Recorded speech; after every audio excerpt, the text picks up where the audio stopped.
Uba Lahkmen Rymbui udai ukurtong ube kunya ke election MLA nepok ke Amlaram constituency kabaha Hapoh ke West Giant Hills District baroh ubaya kun nak parti UDP kabangitip kum ka United Democratic Party mentang ini pej bakan no ba Lahkmen Rymbui upulut nak benta ke election MLA ke Jong kata house nem arjar arpulai Pdiang sngewbha pi share FLOWDA MILES Channel Lada fi sngewtynnad yak video sngewbha ban like share and subscribe Khublei Shibun.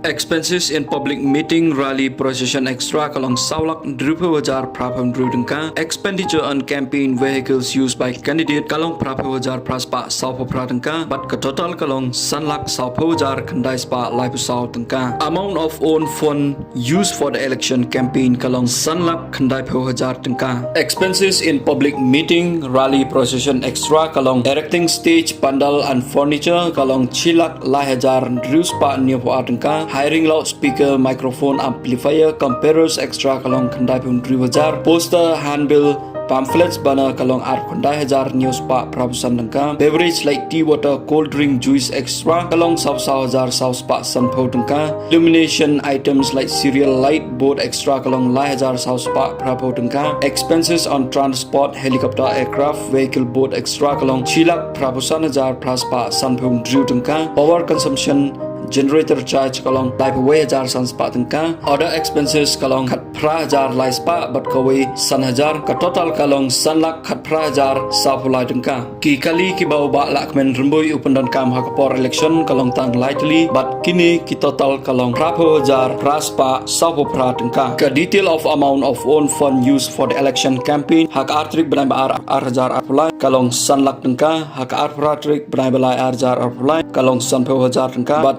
hakas photoring benai belai Rp1,000 apulai kalong kat Rp1,000 tengka. But ke total kalong sanlak kendai Rp4,000 tengka.